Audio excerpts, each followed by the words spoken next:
Hello, Raj Papalian is speaking. I am a manager of US-Russia University Partnership Program. On behalf of Eurasia Foundation, let me welcome you to the Linkage Proposal Writing webinar. First of all, I would like to touch upon several technical aspects of our webinar. The webinar is being recorded, and we will post the audio and PowerPoint presentation on the UPP website, probably next week. Your microphones are muted by default to avoid background noise. As you can see, I'm in a screen sharing mode, so if you have any questions during the presentation, you may post them in the chat window. To access the chat window while in the screen sharing mode, move your mouse to the top of the screen to access the WebEx panel and click chat. The chat window should then pop up on your screen. We will answer these questions during Q&A section, which will be right after the main presentation. With this in mind, I would like to start my presentation. So, US-Russia University Partnership, or as we call it, UPP, is designed to connect higher education institutions in Russia and United States and support the launch of new bilateral, mutually beneficial projects. UPP is implemented by Eurasia Foundation and our Russian partner, the National Training Foundation. The program receives funding from US Department of State. As you may already know, UPP consists of two main components: a database where higher education professionals can post projects and search for potential project partners, and funding competitions that offer financial assistance to peers of higher education institutions for launching new bilateral partnerships. Today, we will be talking about the second stage of the funding competition, the linkage funding competition. So the linkage funding competition provides seed funding to launch. One second, any problems with sound?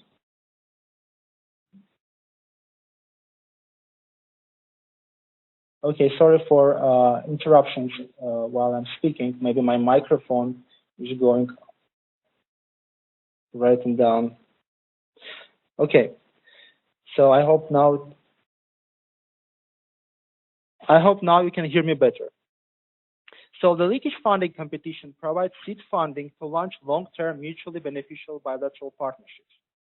There is a limit of 4 partners as long as there is at least 1 Russian and 1 US institution per partnership. Project funding period cannot exceed 12 months. Provided funding is up to $41,000 from UPP, plus $5,000 as a cost share for partnering universities. The cost sharing can be divided between universities as they want. In other words, you can divide them 50-50 or 70-30%, or even one institution can cover all 100% of cost share. It's up to you. All proposals need to be sent by January 22, 2016, 8 p.m. Moscow time or 12 p.m. Eastern time.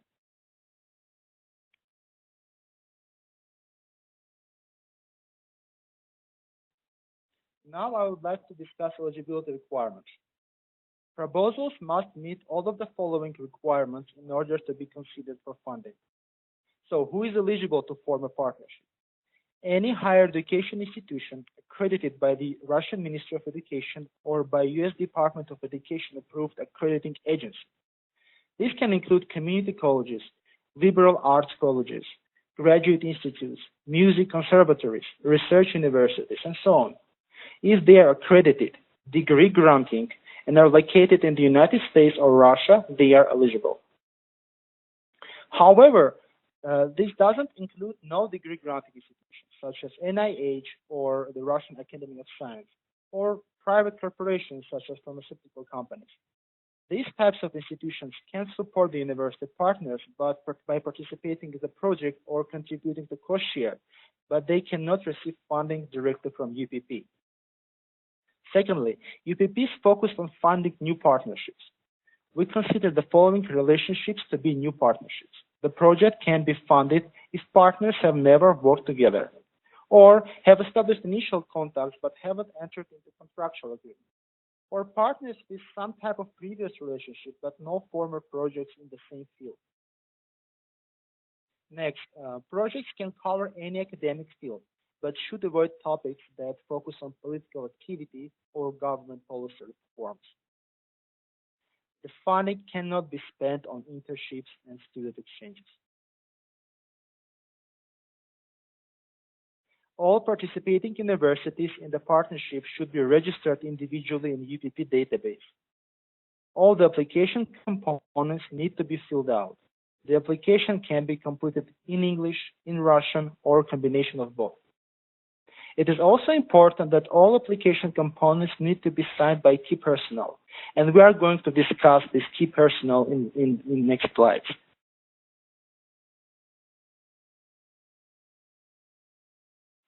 Let's now discuss in more details about the components of the application package. Remember that all of the components must be emailed to upp@eurasia.org by January 22nd, 2016. The first component is what we call the individual component. Each university partner needs to complete one individual component separately. In other words, each partnership will have at least two individual components, one from the Russian institution and one from the US institution. If there are three partners, then application must include three individual components, and so on. Individual component does not need to be signed by anyone.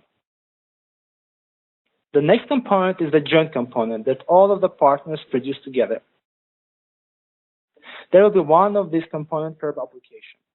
This is also a component which requires signatures from all partner institutions. The last component is the budget form, which also needs to be completed jointly by all participating institutions.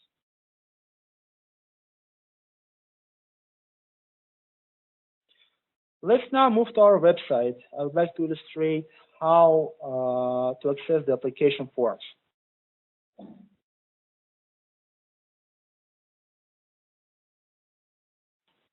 So here is our website. As you can see, you need to be registered in the database in order to access the applications. I'm registered. Let me look. Probably this one is closing. I logged off, and now I'm logging on. And I'm going to the About UPP tab and Partnership Funding subsection. And this section includes all the application components that you need to fill out. And you will see these three application components only after you are registered and logged on.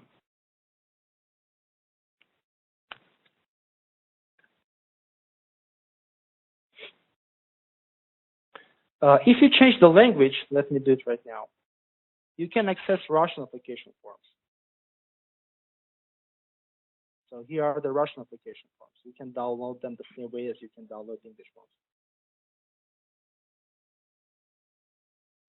The forms are pretty straightforward, and I'm not going to discuss them line by line, but I would like to point out several things that might be helpful for you. There is a checklist in the joint component to help you make sure that you complete all the sections that you need. Joint component has a budget section, is a narrative part, is a narrative component. Here you can discuss the budget form and explain anything you couldn't reflect in your budget form, in the actual budget form, Excel form. Actually, let me show you the Excel form right now. So here's the budget form. There are some numbers, but we put them just to illustrate where and how to calculate your budget, so don't refer to those numbers. They are not indicators of anything. But as you can see, each tab has its own, oh, this one is Russian, I'm sorry, let me change it to English.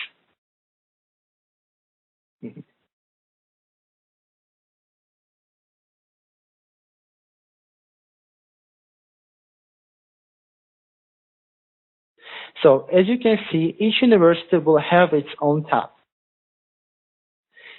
For instance, US institution needs to fill out all the sections here, and Russian institution needs to fill out all the sections here.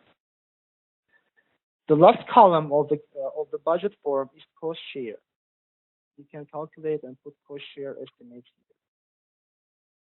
The same is for the Russian.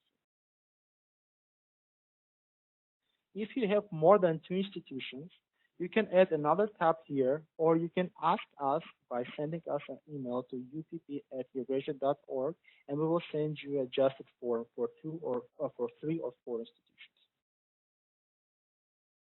Okay, let me go back to my presentation.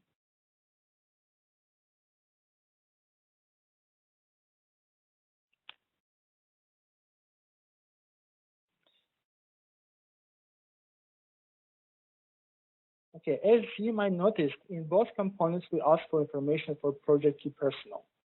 Let's briefly discuss their responsibilities. First of all, institutional official is a person that legally authorized to approve agreements on behalf of the institution. And by institution, I mean your university. Institutional official guarantees that the administration of the institution is aware of the project. That person signs application, grants management questionnaire, and grant agreement. That person can be a rector, dean, president, or department chair. Project director or project manager is responsible for project implementation. The person signs application, grants agreement, and narrative reports. For example, this person can be a faculty member, researcher, even office head. Financial manager. That person is responsible for managing project funds and tracking expenses. That person signs grant management questionnaire and budget reports. That person must be different from the project director of that institution. Regarding other personnel, it is optional. You are only required to assign the 3 positions listed above. But if there is a key individual that you would like to include and that will be participating in the project, then you can indicate that person and provide information, bio about that person, a narrative portion of the joint component of the application.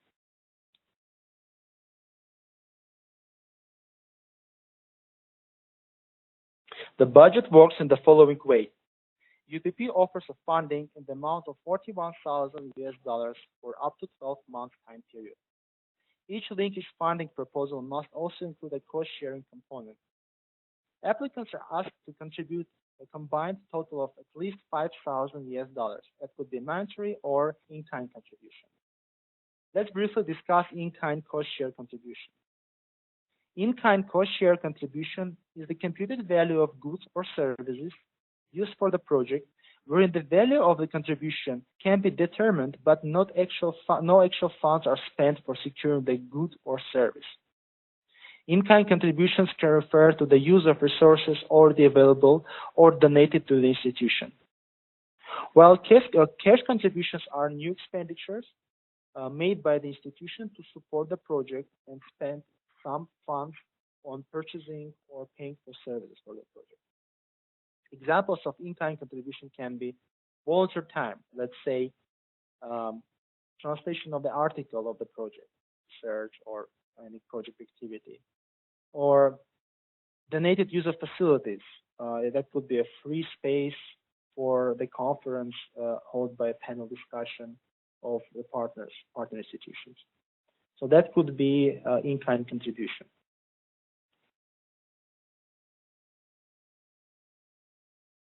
The budget has allowable and non-allowable expenses. Allowable expenses include communication between institutions, conferences and events, an area for project experts, interpretation, translation services, travel costs, prorated portion of salaries for key personnel. Unallowable expenses include construction expenses, purchase of real estate, repayment of debts, ongoing expenses not relevant to project implementation, and indirect costs. If required by institution, UPP may consider covering a portion of indirect costs on case-by-case approach. And if you have any questions about indirect costs, please send us an email and we will forward you our policies on indirect costs.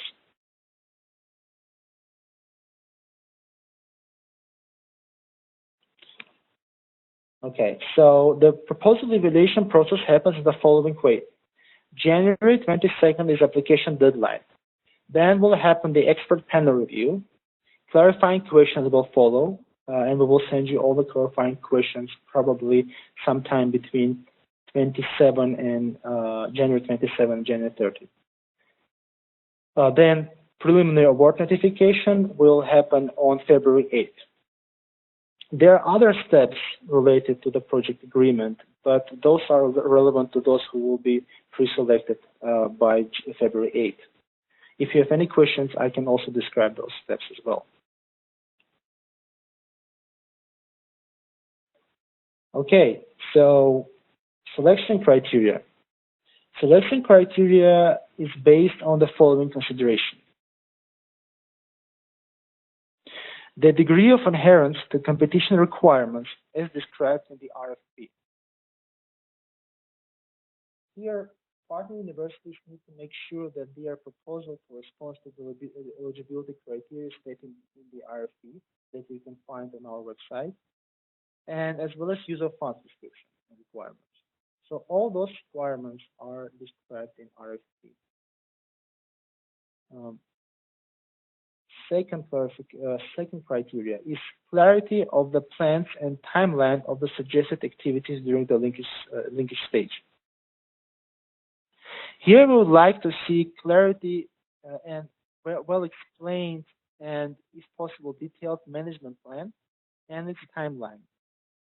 That should be no longer than maximum allowed time, which is 12 months of the project, but it could be less, depends on your project.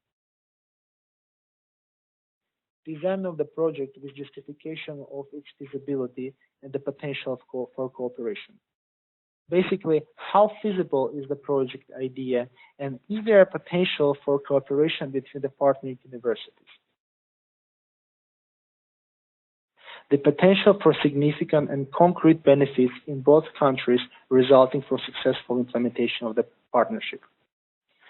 We pay special attention to this criteria, and we encourage you to make sure that you fully meet it. We want to see that this partnership is not one-sided, that both institutions and even communities benefit from this project. It's very important, and we'll pay special attention to this criteria while reviewing and evaluating your proposals. Innovativeness of the suggested partnership project in breaking new ground for bilateral engagement. Well, this criteria is pretty straightforward, but innovation could be, for instance, knowledge sharing, starting a new program in the university that never has such program, some special resource sharing that would contribute to innovation in, let's say, entrepreneurship field or something related to technology. All those things are considered to be an innovative approach for us. Okay, the next criteria is experience of partner institutions in the proposed area. Well, it will be positive for us and for your proposal if your institution has experience in proposed area, maybe previous projects in this field, or maybe strong academic program in the proposed field. The degree of parity in participation among partner institutions. Basically, both universities should participate in the project more or less equally. Effectiveness of joint management plan among partner institutions. Here, we would like to see a well-developed and clear management strategy, not just the action plan, but also the project initiation, planning, execution, even monitoring and closing strategy. The degree of potential for long-term sustainability of the partnership beyond the funding period. Though the project period is 12 months, basically the funding is provided for up to 12 months. But we want to see projects that have plans or potential for future cooperation, including searching for leveraging additional funds or developing further components of the project, maybe even scaling up. Feasibility of cost-sharing plan. As you probably noticed in the RFP, we have a section on cost-sharing, and we just discussed it. Please read it very carefully and make sure that your cost-sharing plan corresponds to the requirements of the RFP. That if you provide in-kind cost sharing, you should well describe it, and we should see that there is a cost share on your side. The degree of explicitness and feasibility in addressing gender equity. Well, it will be plus for your proposal if you address gender equity. That could be addressed either in the management team of the project, or maybe beneficiaries of the project, or maybe students, participants of the project. And the degree of regional diversity among the partner institutions and or project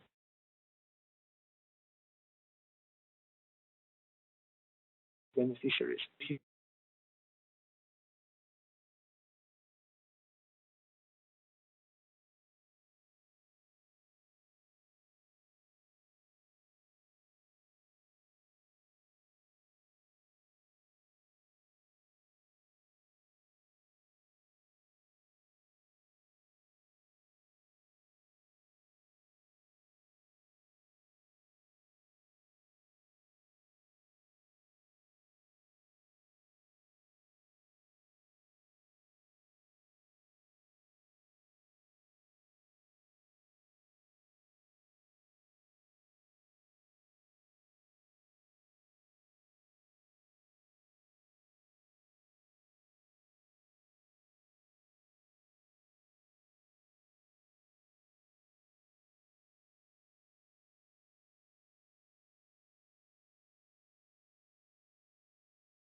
I'm muting my microphone, and you can start writing your questions.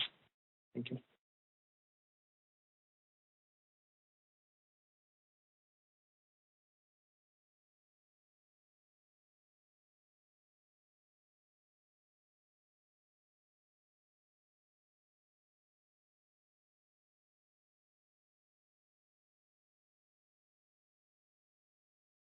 Hello, can you hear me? I can see several messages saying that there is no sound.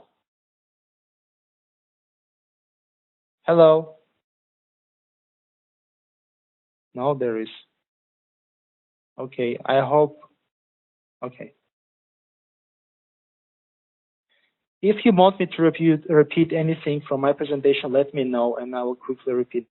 I heard it because of the system problem or something like that. Okay, great. So I'm muting my microphone again.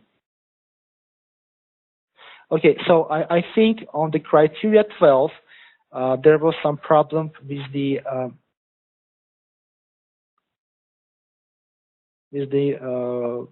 presentation sound. So let me repeat criteria 12 and some other things that I said after that. And criteria 11, okay. Criteria 11, the degree of explicitness and feasibility in addressing gender equity. So it will be plus for you and for your proposal if you address gender equity. And that could be either through the management team or your beneficiaries of the project, or participants, let's say students or other professors. Let's say you make sure that you have more or less equal number of female and male participants, just bringing you an example. And criteria 12, the degree of regional diversity among the partner institutions and or project beneficiaries.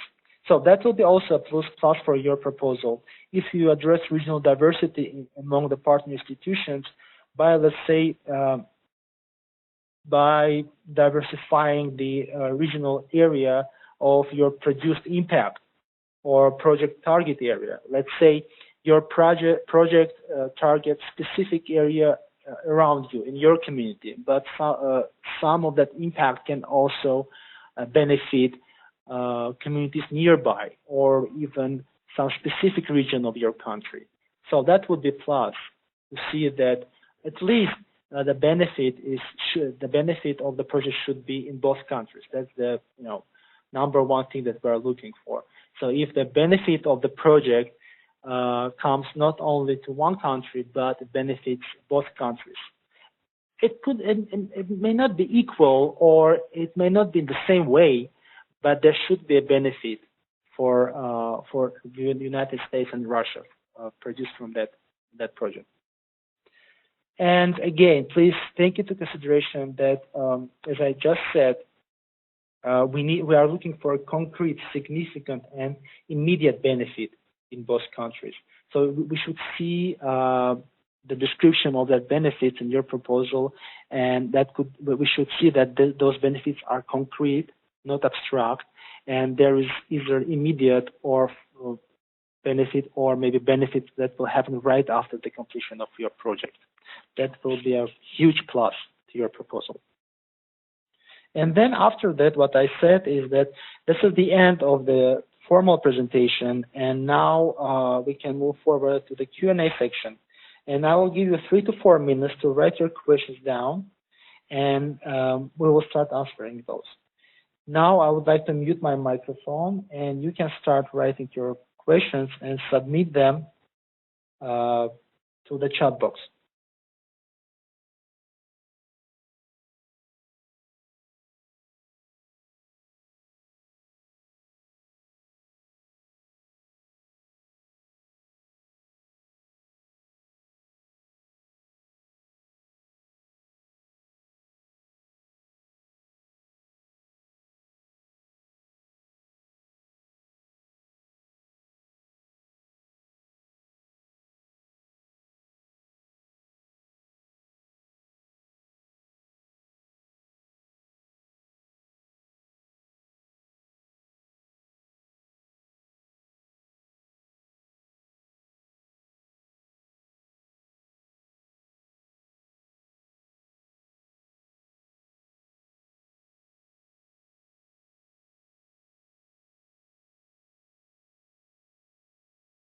Just to let you know, you can submit your questions in the chat box,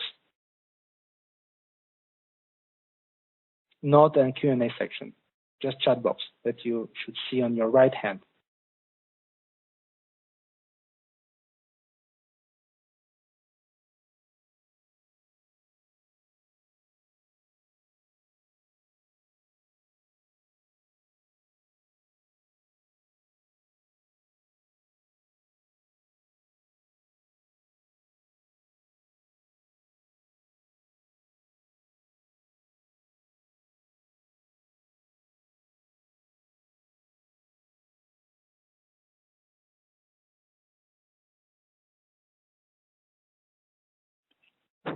Well, while you are writing your questions, let me quickly address the questions that we received through the registration form.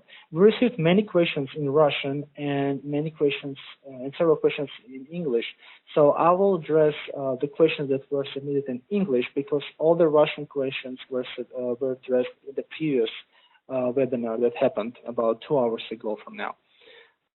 If you think that your question was not addressed in either of the webinars, please let me know, write your question again in the chat box, and we'll be happy to answer it during the session. Or if you think that some of your questions were not addressed even after you submitted your question in the chat box, send us email, and we'll be happy to answer your question via email. But we will try to avoid these situations.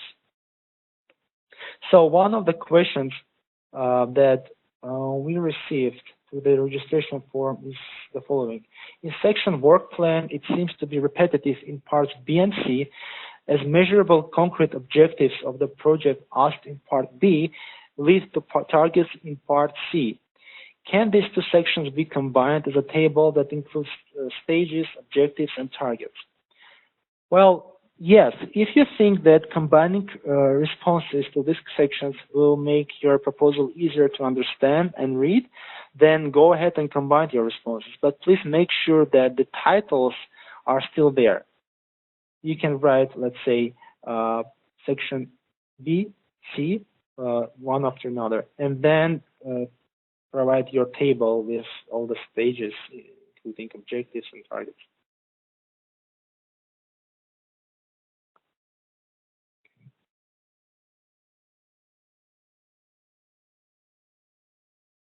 Another question, in section project management, it is not clear exactly what are the expectations for description. Since the foundation sends budget separately to each institution, then financially each partner is independent. Can you provide information on what are your expectations for the financial reports? Do you need us to provide actual financial documents or only reports on spending? Then there is some part that is specific to that university. Basically, the question is that that university has a special department to deal with financial questions, and PI, which is a principal investigator, is not responsible to address those financial reports. So the thing is that this funding, the UPP funding, is provided to benefit the entire project, not just the recipient institution, even if each institution receives separate funding.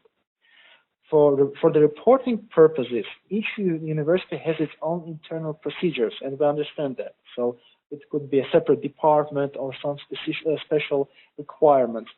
But for that reason, we require that each project, each institution has a separate financial manager. So basically, each partnership should have at least one financial manager per institution. Then those financial managers should coordinate expenditures and reporting processes in their institutions. We understand that it varies from place to place, and that's why we have this person, financial manager, who will be dealing with these issues. It shouldn't be a job of PI, but the financial manager needs to deal with that. You can even assign a financial manager, a person from the department in your institution, if you think that person can be helpful to your project and there is a will on the person's side. But the financial part should be managed and coordinated by the financial manager. Another question, in the same section for program reports, what are your requirements? For this section, is it sufficient to list ways of communication between PIs to manage the project, or do you expect us to describe how projects will be managed in each institution as well? Well, list ways of communication with a short description should be absolutely sufficient. You don't need to write all the types of communications that you may have, and what are the other options if something goes wrong with one way of communication or another.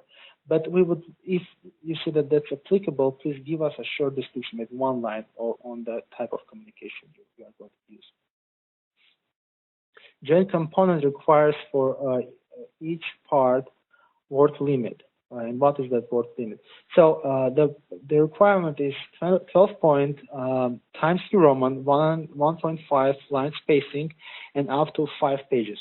This is the requirement for the narrative section. How you divide it between the institutions, it's up to you. One institution can write a whole section, or maybe you can divide it between you. But the limit is 5 pages, and you should decide who writes what and who contributes what. But it would be good if both universities, as we described in the criteria, participate more or less equally in the development of the proposal and the project implementation. So let's go back to the questions submitted in the chat box.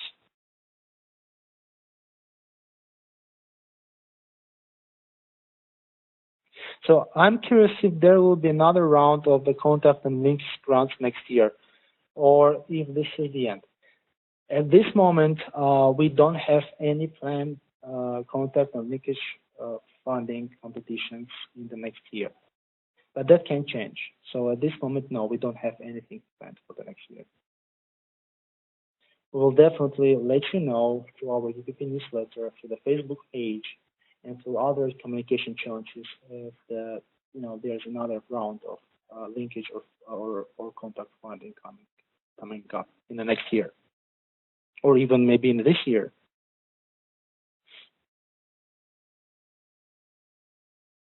Our round 1 proposal was not selected. Can we resubmit it for round 2 with a minimum update? Yes, sure. You can submit your proposals again if it was not selected. It would be good to, if you received feedback from us, to include that feedback and change your proposal accordingly.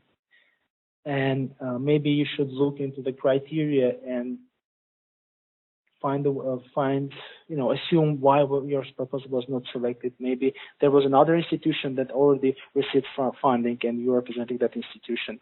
So, but formally, yes, you can submit your proposal again, and you can make as much changes as you want and updates as you want.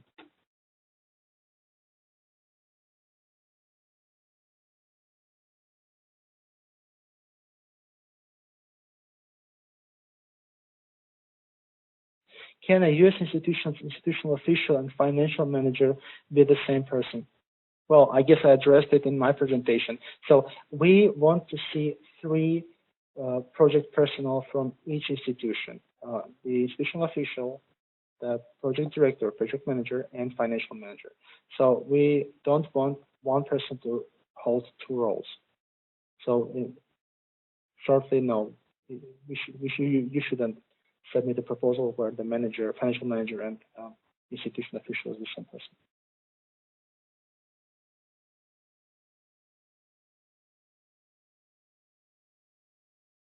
Again, the question about the questions that were submitted in the registration form. As I said, the questions that were submitted in Russian were addressed in the Russian webinar that happened about 2 hours ago. If you were not be able to attend that webinar and you think that you will receive the questions in this webinar, unfortunately, we don't have answers for those questions because we divided them the equal way. So Russian questions go to Russian webinar, questions in English goes to the English webinar to avoid repetitive questions and answers. But if you do have questions now, please go ahead and write them down. Also, we are recording these sessions and we'll post the links on the YouTube and on our website. And you can always go back and hear the questions and answers, and they could be helpful as well.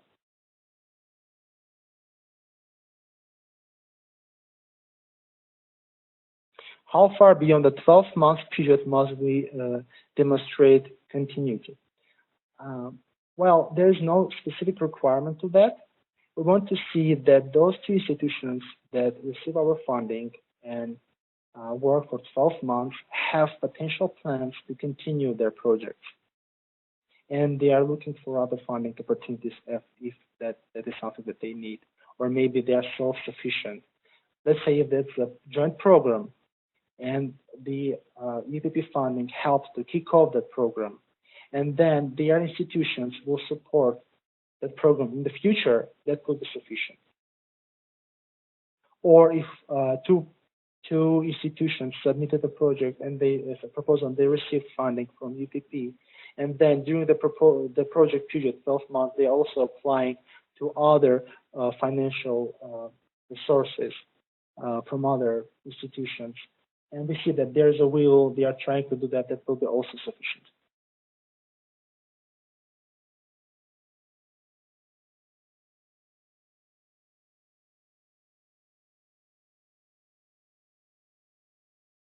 How many linkage awards did you give during the last competition? From all received proposals, I can't tell you the percentage. The exact percentage was about a little bit less than 30% of all proposals received linkage funding.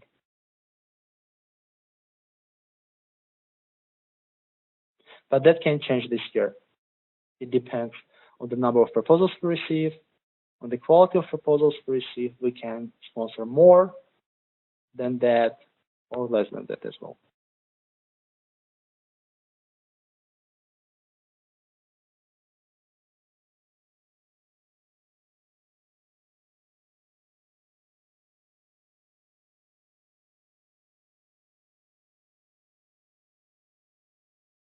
How the funding correlates with the currency situation in Russia?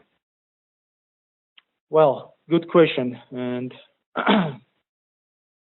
the funding you receive will be in US dollars.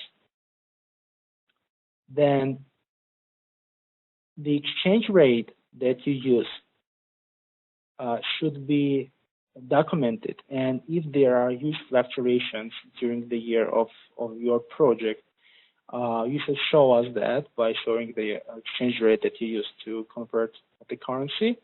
And if that fluctuation affects your project, we can review, revisit your budget and review your budget and see what we can do about it.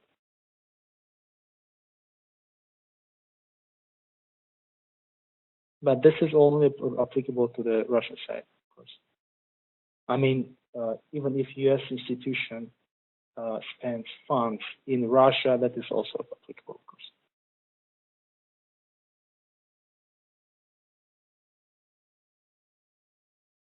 Does Stanford University participate in this program? So far, no. I mean, Stanford University may have a project profile in our database, but anyone can register, any university, any institution can register. So I don't know, I cannot tell you for sure whether Stanford is registered or not, but what I can tell you, it is not our fund recipient.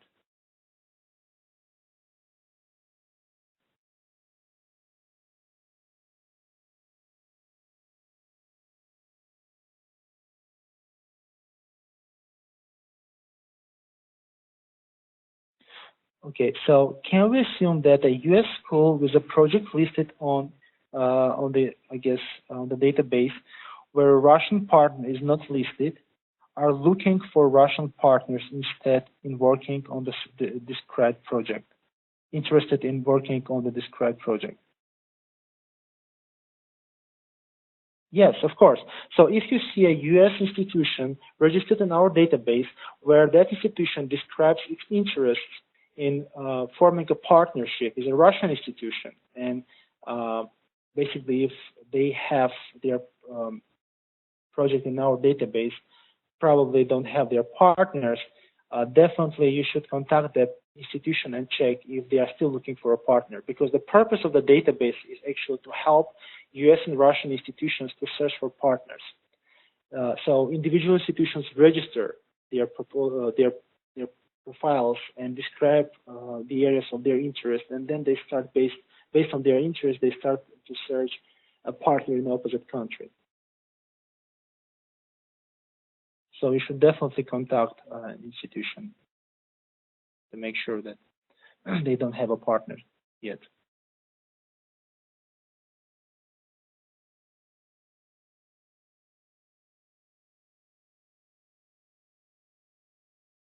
Do you expect us to combine all documents for submission or submit them as a separate files that includes 2 individual parts, 1 joint part, and 4 CVs and budget? Okay, previously we had different situations. We had proposals that were submitted in one PDF file combining all the components of the proposal, and we had all 3 components and separate CVs as well. So there's no specific requirement to that, but please make sure that either way your email with the attached file is not more than 10 megabytes, because our internet security system may not let it in, and your email may be bounced back. So please make sure that the entire email with the attachment is not less than 10 megabytes.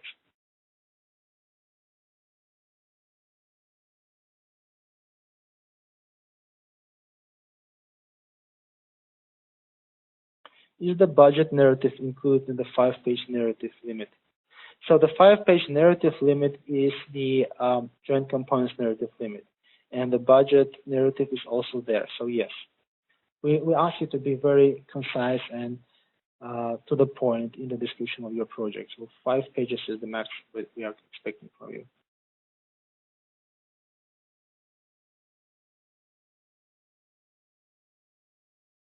I am still not clear about joint financial report.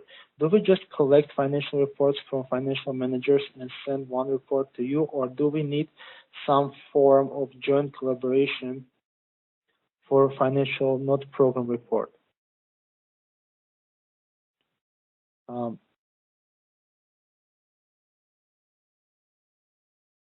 So if you are a fund recipient, if your institution is fund recipient, your institution needs to submit a financial report.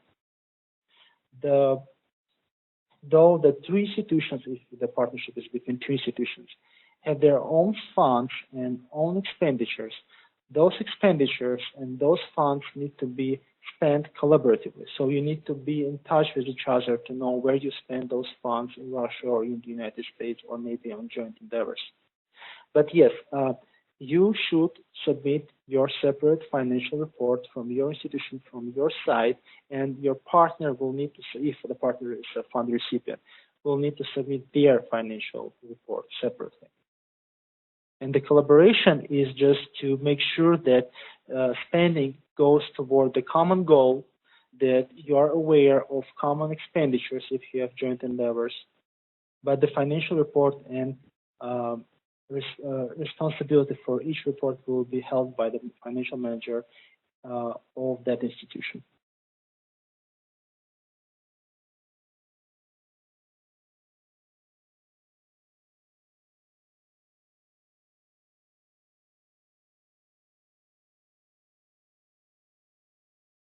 What are the policies for the taxes in each country?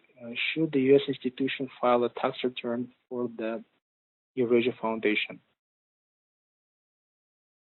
Okay, so we will. I don't have a concrete answer to this question.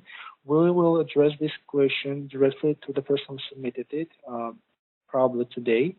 What I can tell you, if your institution requires any taxes, let's say, well, any taxes that your institution needs to be requires you to include in your financial reports, then you should show us that there's the requirement and you can definitely include them. Regarding tax return, I cannot tell you anything at this moment. So we will be back to these questions separately via email.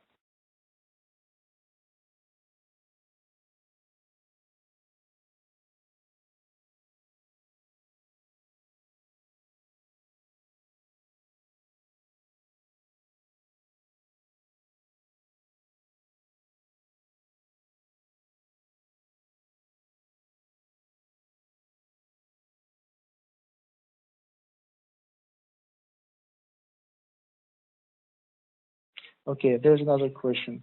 Could you please provide more clarification on your expectations for the gender equity? If we select student participants from diverse pool of each university, do you want us to provide stats for that population?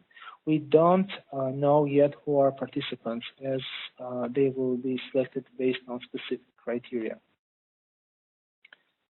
Well, if the way you would like to address gender equity is by selecting your students, you should probably make sure that you're using random selection from the pool or any other valid ways to select a pool where you will have a mixed gender.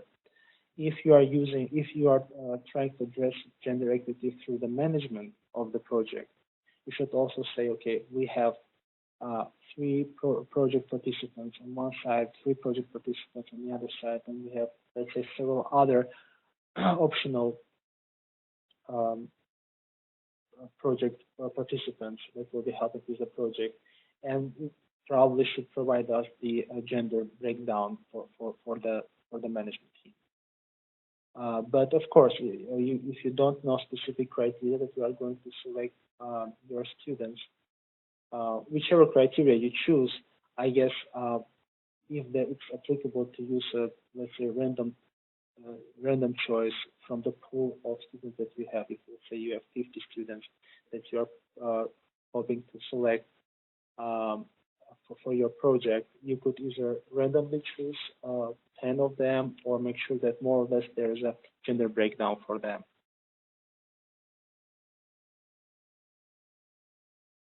So does Eurasia Foundation allow transfer between different lines of approved budget later on due to changes in actual costs of different parts of the program?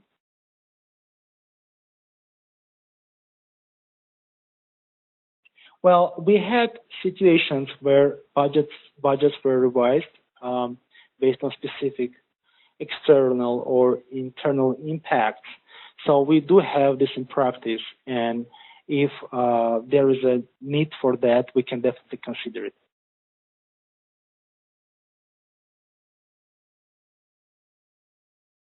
Okay, do the funding process allow purchase of equipment, laptop, field study equipment?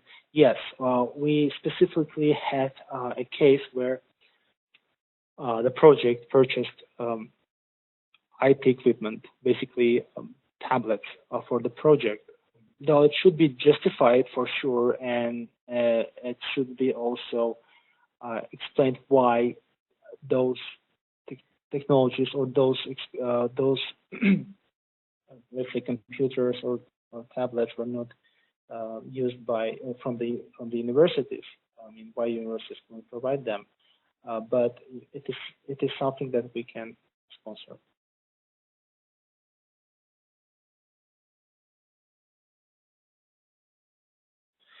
Do we count all your section descriptions as part of 5 page? The topics and descriptions take about 1 page altogether, so can we have 6 page for section B? So, if I understand you correctly, you're saying that, no, 5 page of your narrative. Basically, the narrative that you are putting in those sections should be the size of 5 pages, and you can add pages if you need, because I believe that now actually the application forms have the description. If you need to add a page, it says how to add it. But don't count the titles and other things that are written by us.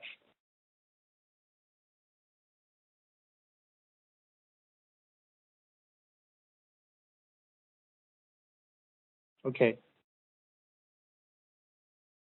Any other questions? We still have 2 or 3 minutes.